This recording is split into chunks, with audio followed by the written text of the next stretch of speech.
So, Mpho, thank you so much for making time to share your insights into the future of leadership.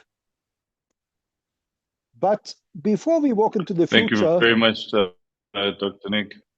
you're welcome, and it's great to have you on the show.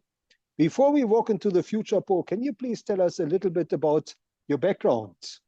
Where did you grow up? Well, thank you very much, Doc. I appreciate the time. So I grew up in a very small town called Randfontein, specifically in a township called Mohlakeng in the west rand of Johannesburg. I'm one of three kids, the eldest of three kids. And I schooled in Randfontein, went to both Randfontein Primary and Randfontein High, and really left the West Rand when I went to university at the University of Johannesburg. Right.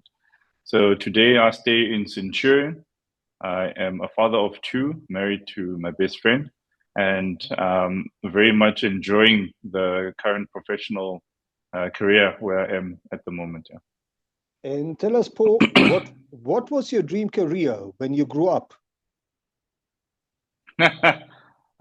You wouldn't believe me if I told you, but I've always dreamed of doing what it is that I do now. So if you remember back in the day around the early 90s, there was just so-called Generations that used to play on SABC One. I think it was a production by Mpho. And there was a character that they had there, Achu Moroka, and the team owned an advertising agency. And that's where my love for corporate came. All right, seeing the guys in suits, well dressed, well articulated, very much high pressure environment, making big decisions. And for myself and my younger brother, who happens to be in investment banking now, that's always been the dream, to be in a corporate environment where we're able to influence quite a number of the key decisions that shape the community economies at which we play in, as well as offer an opportunity to the disadvantaged, especially around background, into building something new or creating something that is unexpected. So that's really, so what I do today is essentially what I've always wanted to do. So yeah, that's me. Right. And Mpho, can you tell us who inspired you in your early days? So my inspiration really came from my mother, especially during the early days. My mom is an educator, still an educator today, foundation phase grade 1 and 2, but she is a woman of many talents. She never gives up. She taught us to stand very proud and very tall and to believe in ourselves a lot of the time. My mom is one person who shows love whether there's win or loss, and very much is in tune with building the kind of character that an individual is, as opposed to shaping you into a character that you're not. So my mom has always been my inspiration. She's my role model today. She's touched many lives, and even till today, when I'm with her at the mall, a young adult or a mother of two or a dad will come over and say hi and say, "You taught me grade 2 at the particular school, and you changed my life when we did this play or when we did this." So I love how she has touched the lives of different individuals, even though she may think it's in a small way, but it's actually in a very, very big way. And Mpho, you're leading an impressive career in IT with global giants like SAP and local giants or African giants like BCX. Can you, looking back over your career, would you say there was a turning point? Or maybe a number of turning points? Certainly was. No, certainly was, Doc. I think to take it a step back, I've always been very deliberate about my career.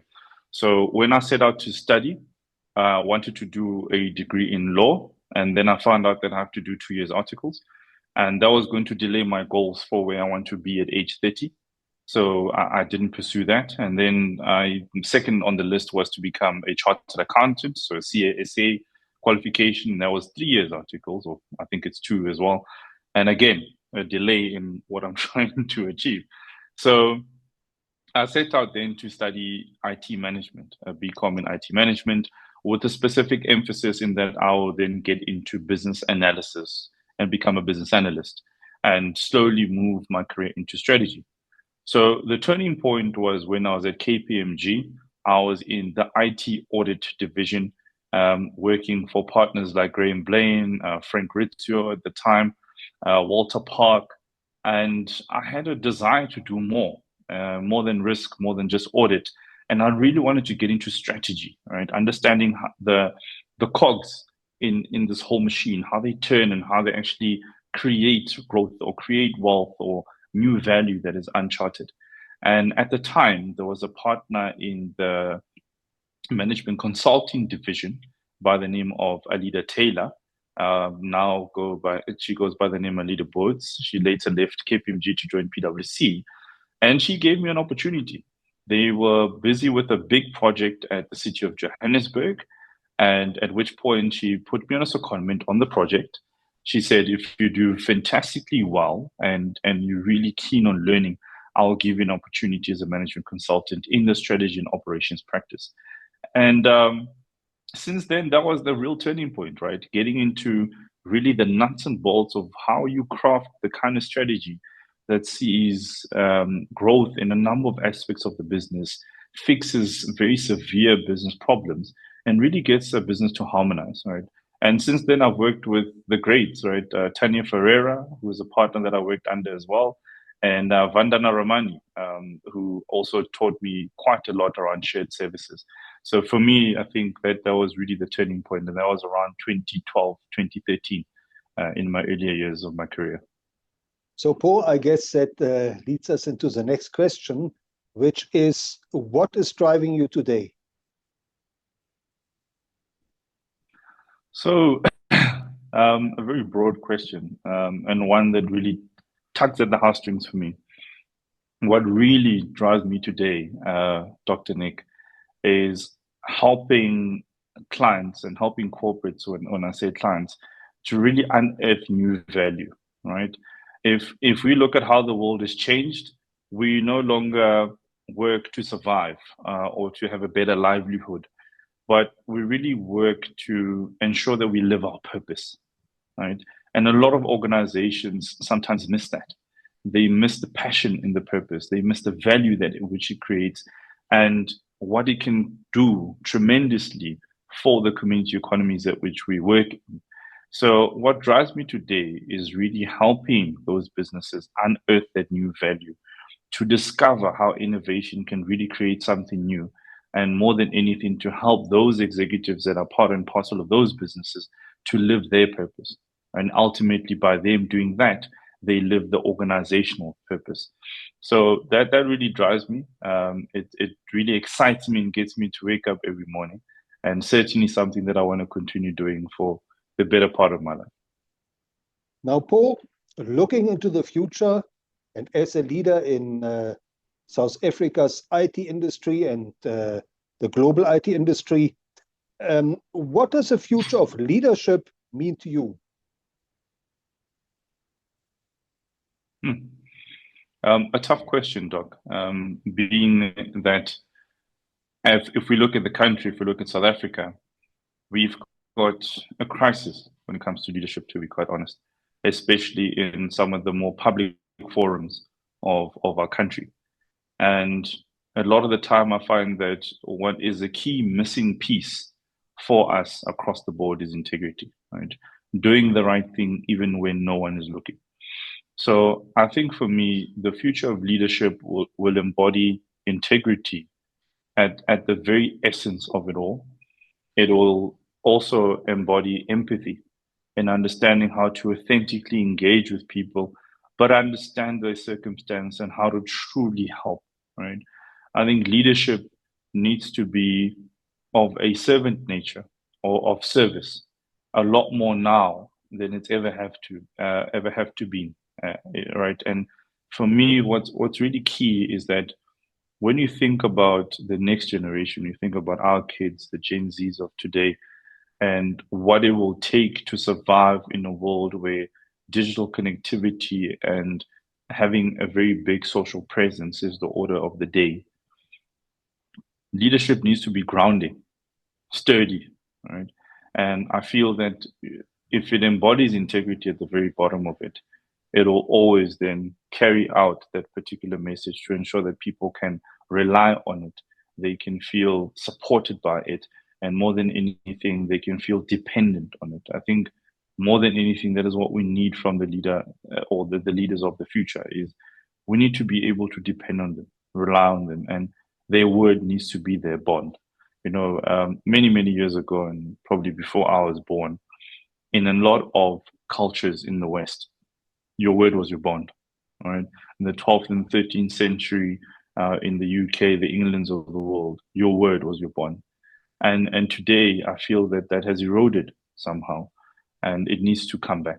Right? We need the kind of leader of the future that embodies that their word is their bond. Their integrity means to them more than anything. What other value benefits or um, trinkets that could be dangled in front of them. So I think that for me is very, very key. Thank you. Now, Mpho, looking back over your own leadership journey, what have you learned that you consider most important for developing future leaders? In other words, what is it we have to do more to develop future leaders, to encourage and empower future leaders? Yeah. I think, Doc, from my own personal experience, leadership is a very difficult task. Okay? I feel that it is a task that when you decide to take it on, you need to understand the gravity of that decision and the weight which you will carry throughout. And I've had to learn that a few times the hard way. So in my time, a lot of the time, the kind of idea you have in your head of what leadership is very rarely becomes exactly that. So you think leadership is a CEO who barks orders, tells people what to do, get the job done, has a financial report at some point, and then reports to the shareholders, and everybody's happy. But that's not the case, right? Leadership is a very difficult task where you need to immerse yourself in being one of really three things, right? So I recently learned the triangle of tensions is that one, there's a certain level of individuality and authenticity that you then need to have, which that in itself embodies your passion, what you really about. And then you have a second one, which looks at the kind of master role, right, or your can role, how you show up in the corporate environment or the professional space as such. And the third lens is really the reality of how those two worlds are woven together and come together to then position then who is Mpho, or who is Dr. Nick. And I find that if we are to travel this leadership journey, you need to take it with all that it comes, which means for me, you have to wake up a little earlier than anyone else. That's what I have had to learn. I've had to learn that I have to take it on the chin, even if the feedback is incorrect or not completely accurate. I've had to protect certain individuals and help understand some of their circumstance by applying some empathy around some of the key issues that they're dealing with. I've had to make some very tough calls, who of which would have repercussions afterwards, right? Some good, some bad. So I think the title of leader is one that I don't take lightly. And I think a message for me to the future leaders out there is that it's a leader to embody everything that it comes with and to bring out your authenticity as one. You need to understand the kind of gravity that it holds, which takes me back to that integrity part. That when no one else is willing to do it, when no one else is willing to carry it, when no one else is not willing to go a step further, you need to be that bold person that then takes it further. All right. So for me, that's really what it embodies. Thank you. Now, Mpho, these are challenging times as the world is stumbling from one crisis into the next. What is your advice for future leaders in terms of challenges? What are some of the biggest challenges they should expect to encounter in their career and hopefully overcome? So, biggest challenges that you'll encounter in career. no one's going to give it to you. Okay. A lot of the time we have the I've earned it badge that we wear. And this I speak to some of the younger leaders that I see and I encounter, is that they have a sense of I've earned it, so therefore it should be mine, right? And what I've come to learn is that no one's going to give it to you, right? Because the journey of a leader is one that is very ambiguous. It's a journey that you then craft yourself. So there's no level of entitlement that you can ever have to any one position, any one standard or stature in society, or any one professional title or role, right? It's not given to you. It's one that you have to work for and recognize in yourself the kind of maturity, skill set, and the kind of maturity that will then be needed for you to take up that mantle. And if you feel that you are then ready, then you have to then decide, is the space in which you are the right space for you to be in to then realize that potential? And at the core of it all is, what is your purpose? What are you about? What kind of a leader are you? You need to understand that, right? You need to be very deeply self-aware, because that is what's going to determine your success or your failure. If you are the kind of leader that is able to build from scratch and grow, it doesn't make sense to put you into a business that is failing and does not require growth but requires stability, right? If you are the kind of leader that is very people centered, people orientated, where you can bring a sense of calm and a sense of camaraderie to get the troops ready together to walk a journey and to build a certain desire towards the vision, you're not the kind of leader that would then fit a different business that needs has a different requirement. And the only way you're going to know that is when you know at the core, what is your purpose? What are you about? What kind of a leader are you?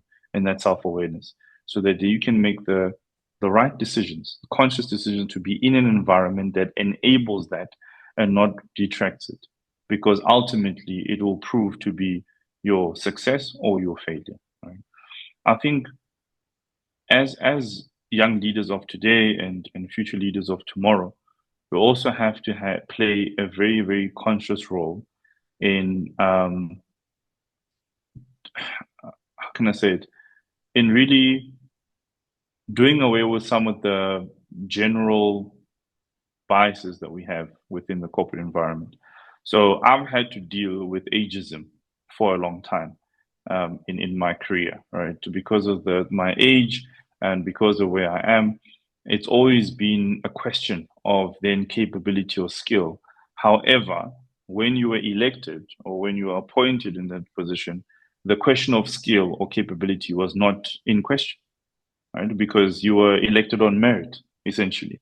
And now that your age has been revealed through one social conversation or one commercial conversation, then it begs the question of, oh, but can he deliver? Does he have the capacity to then ensure that it gets done? And I found that it's so puzzling, because when you were appointed, it wasn't a case. So there's a lot of conscious, unconscious biases that exist, especially around women in leadership, people of color, people of a certain age, people of a certain background. I think one thing you need to embody is a sense of self and know your worth, know what you are about and what your purpose is. And you shouldn't let anyone deter you from that particular goal or purpose, because it's only through you living in that purpose that you will unearth your passion and ultimately deliver the kind of value that no one would have expected to see. Right. So I've always said, be true to yourself, make the right decisions for yourself, and be honest with yourself. Right? That's more important than anything else, because sometimes we are not ready for a particular step, and it takes that level of maturity to know that you are not ready before you can move on. So a personal example for me, I was offered the kind of role that I always sort of dreamed of, but at the time I just wasn't ready, doc. And had I taken it, it wouldn't have been a failure just to myself, but I would have endangered some of those people's livelihood. I would have endangered um, some of the key prospects of that business to be acquired by another business. Right? And it's that level of self-awareness and maturity that you then need to have in order to make the right decisions that ultimately impact the community economy in which you work in positively. So I think that that for me is very key. Thank you. Now, Mpho, if you were to design a curriculum for future leaders, what are maybe one or two skills, new skills, you would want to factor in? The first one, Doc, certainly is how to be an effective orator. I think many leaders unfortunately struggle with this particular skill set of being an effective orator, to know how to convey information in the right tone, in the right language, to communicate it in the right way, and certainly to ensure that you invoke the kind of emotions and response that you are looking for. Right? I think a lot of leaders have become good at public speaking, standing in front of people and delivering a message, but not necessarily becoming effective orators. So I think that's definitely one thing I'd build into the curriculum. The second one that I'll build into the curriculum is how to learn to use or see vulnerability as a key important part of who you are, because that's how people connect with you. Right? A lot of the time, we have this image, and whether it's because of what we watch on TV or movies, we have this image that a leader is of a certain stature and nature, and they're very cold and cut off, and there's no connection with people. But the greats, the Nelson Mandelas of this world, the Barack Obamas of this world, Oprah Winfrey and the rest of them, they have a certain level of connection with people, right? To really understand them and at the depth of who they are as people. And I think that that is missing in a lot of leaders, is that it's okay to be vulnerable.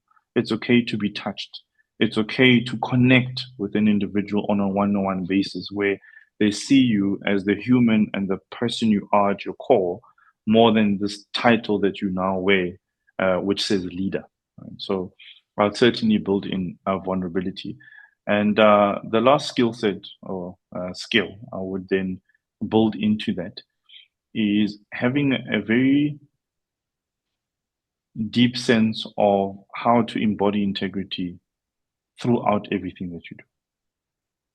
Because, one of my really close friends, and I spoke to him earlier today as well, said that as leaders, we have a very big responsibility to be responsible with the power that we hold. And I said, what do you mean exactly? He says, as leaders, you have a certain level of power, of which exercise incorrectly could mean certain people getting hurt, maybe not physically, but they will suffer some loss. Right? And it's very, very important how we use that power. So I don't think some leaders understand the gravity of their power when they speak, when they engage in social conversation, when they make certain comments, when they write certain things, that what they say as a statement carries that much more weight because of who they are, not necessarily what they said. And I think it's very key that we understand the gravity of that power so that we can understand how to use it responsibly. And I think at the core of that is integrity. So people should understand that. So that would be my curriculum, Doug.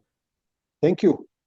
Now, Mpho, as a mentor to many future leaders, can you maybe share a success story or two where you mentored an upcoming leader and that person took your advice to heart? Saying that there was this colleague that I used to work with, and we applied for the same role. And evidently, I got the role and they didn't. And they were very disgruntled about it. I remember one particular phone call where we were trying to organize for a particular event, and they blasted me. Right. And I felt quite upset by it, angered, to be quite honest. And I had to take a step back. So, as opposed to offering any advice or, retaliating essentially. I sat him down and tried to understand what is the concern, what is the issue, and what's making you behave in such a character. And he told me from his honest feelings that he feels robbed and cheated of the amount of work, the amount of discipline, the amount of commitment he's put in to being ready for this role. And, for him to just be overlooked like that made him feel a certain way. So then I asked, if we had to look at where you are today and where you're trying to go, how do we help you get there?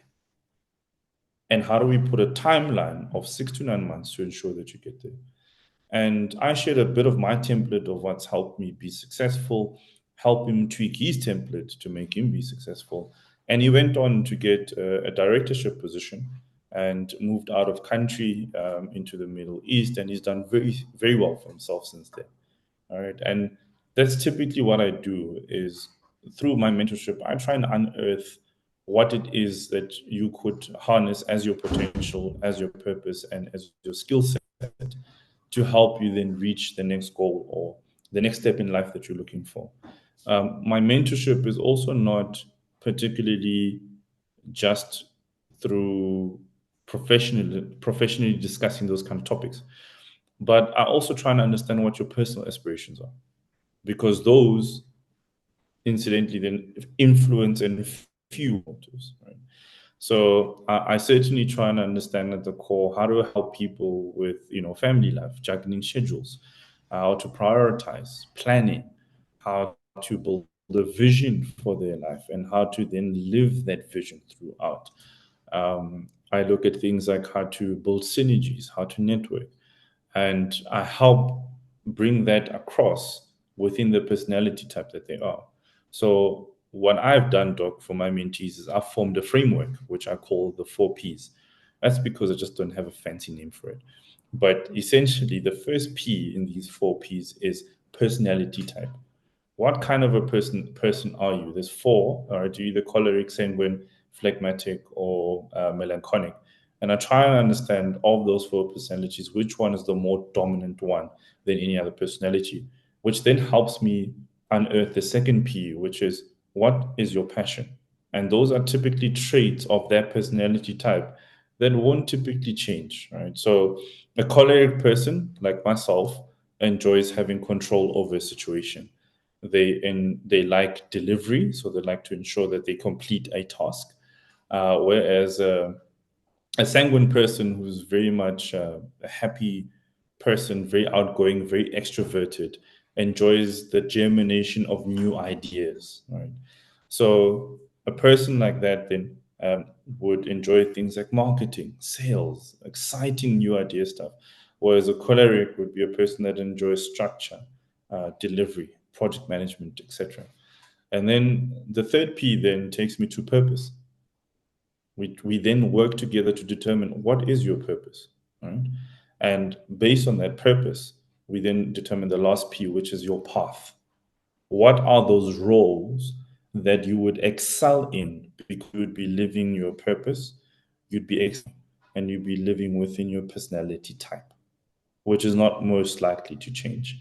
So I try to draw a correlation or golden thread between all those 4 Ps to ensure that the decision that you then take as my mentee to pursue a particular career, a particular internship, or path that you then decide to take, even if it's entrepreneurial, is in your best interest for you to grow, because you always share a passion for it, you always see a purpose in it, and always be aligned to your personality type.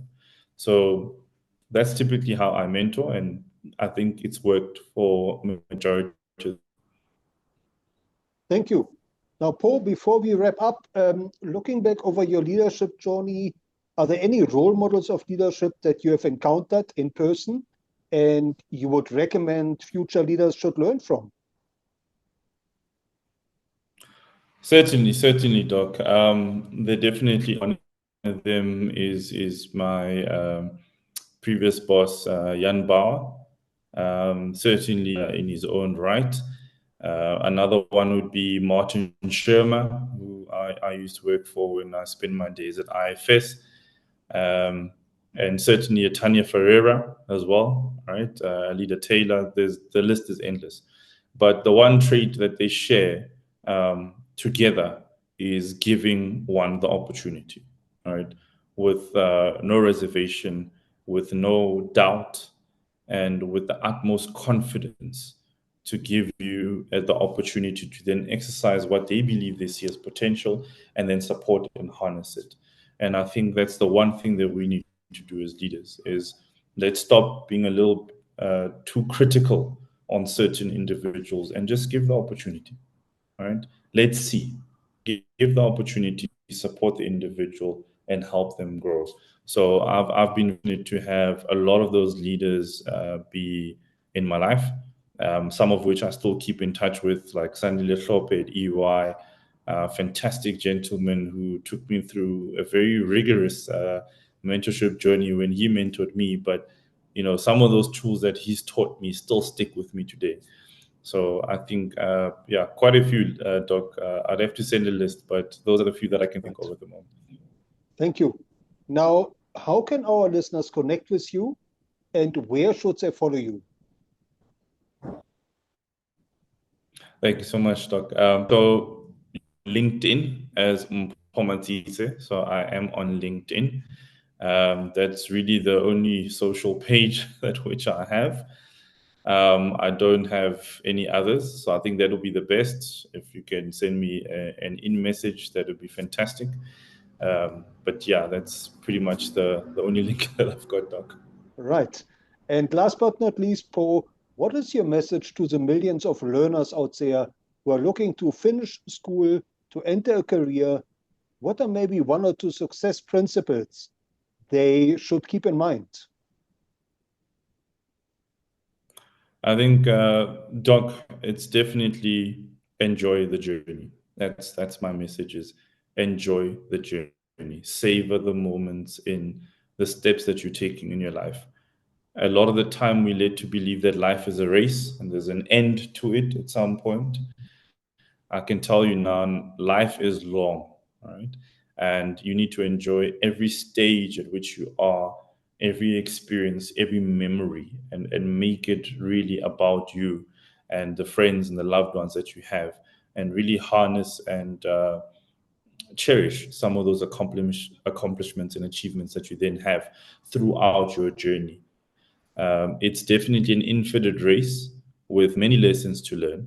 And a lot of the time, we will be happy when, right? When I get that wonderful job, when I drive the nice car, when I live in the nice neighborhood, I will then be.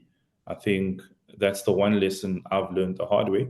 Do not outsource your happiness and your contentment to the art of the future or when you will. I think enjoy every step of the way.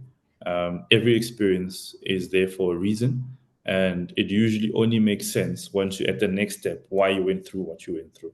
So I'd encourage a lot of our learners in schools, in universities, technicums, colleges, or any life learning institution that it is an infinite race and enjoy every step of the journey. Thank you, Doc. Oh, thank you. Thank you for sharing your insights and your wisdom into the future of leadership. And thank you for inspiring so many future leaders. Thank you very much, Doug. Thank you for having me. I appreciate it.